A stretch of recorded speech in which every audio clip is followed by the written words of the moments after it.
Hey, my peeps, Locking Down the Truth with Marci Lock. So I just came out of the gym. This is the last day with the sports car. You guys will have to give me suggestions of what to test drive next. My team's coming to pick me up today. And I wanted to address something because this keeps coming up for me every time I've been at the gym over the last several days. Every single fucking time, somebody comes up to me and says, "Are you competing or are you getting ready for a competition?" And I'm like, no, I just live this way, okay? We just live in a rockin' body of health. And this is the difference, okay?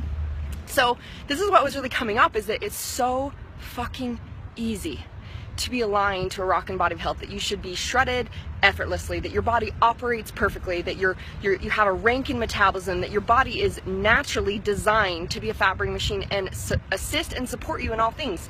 You're feeding your body for fuel. So, but the thing that keeps people from that, and why this is such a crazy thought to our society, is because we've been so disconnected from this tool, and even to the feelings that we have, to the emotions going on, that we've constantly, from the time we're little, been trained to distract ourselves from what we actually feel and what's actually going on in our lives. And we've been trained to use food as a substance outside of ourselves to distract. So I mean, think about it. From the time you're little, it's been used for sadness, for fun, for party, for dessert, for reward, for holidays, to upset, to depression, to emotion. So you've learned to use that as the distraction mechanism instead of actually feeling what is going on inside you and how to give yourself the feeling you want with an action that gives you the results you want and the feeling you want. And if you think about it, the food never ever gives you the feeling that you want anyways, right? Like you never feel better, you never feel the feeling you want, you never feel rewarded, you feel like shit. So until we start to go internal and discover why we're blocking ourselves from, even not only being in the behavioral tools to it to get the result, we're always going to keep getting the same result. And beyond this, what I want you to hear is that it's also a level of worthiness. So for me, it's like, I was talking to one of my clients yesterday and how, they're going through a massive shift experience in their life. And so old shit patterns of distraction with food want to come up, and the holiday stuff came up. And as we look at it, it's even to this thought and idea, there's imprinting done on us of what it takes, like what are your belief systems around it. So even if I taught you how to break through your sabotage bullshit around food so that you literally had no cravings anymore, like literally I don't have cravings. This is why it's effortless. There's no fight with the body. There's no, if I just stick to my diet and I work out every day, yeah, I can look like this and I can have my 8-pack abs. No, there's no fight. There's no struggle. There's no battle. There's no have to. There's no shoulds. There's no needs. Even breaking down the idea of the imprinting of what you think it has to take. Meaning, like, you design your cellular structure. Did you know that you're actually younger every single day? Every single day you regenerate new cells.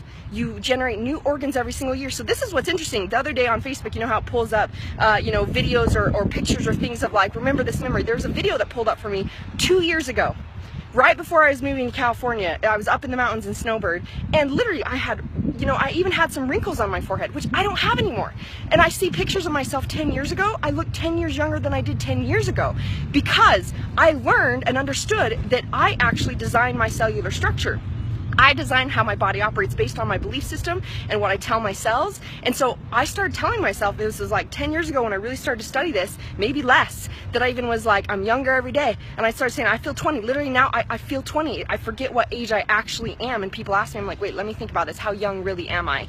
Because I've gotten younger every day because I believe this. So you're going to find whatever you're looking for. If you look for 90-year-olds that are rocking it out fitness-wise, I mean, you can find these people in the gym that are shredded and they're older, or, rocking out marathons, all these things. If you look for it, you find it.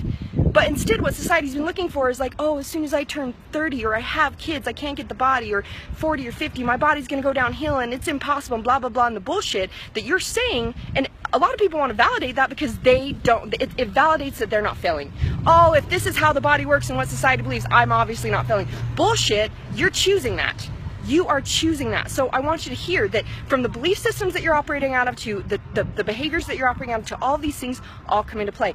If you want it to be effortless, it can be. It's as easy or as hard as you want to make it. From the perceptions you choose to the actions you take to the words you use to what you feel, you're choosing hard if it's been a struggle and hard. It can actually be fucking easy. So even though I get this all the time where people are like, hey, you competing? I'm like, no, I live this way. I'm not fucking with my body or messing with my body or what's up? How are you? or any of those things. I'm not tricking my body. I'm working with my body. It is my partner, my tool, my best friend. That's how I feel about it. I literally can't imagine having a struggle with my body, or having struggle with food, or having struggle in working out. Even, you know, as I'm in, you know, events or different things, or, you know, in a different part of the country, and, you know, getting to shift my workouts, I always stay lean, ripped, and shredded, because I am a partner with my body, and everything is aligned to say I'm worthy of it. That's the bottom line key. You're worthy of it. You only sabotage yourself because you don't believe you're deserving or worthy. And you've got all these things saying that you can't have it, or it's hard, or blah, blah, blah, blah, blah. Bullshit. Truth is, it's always up to you. This is Marci Lock reminding you, power choice is yours. Choose your best life. Lock it down.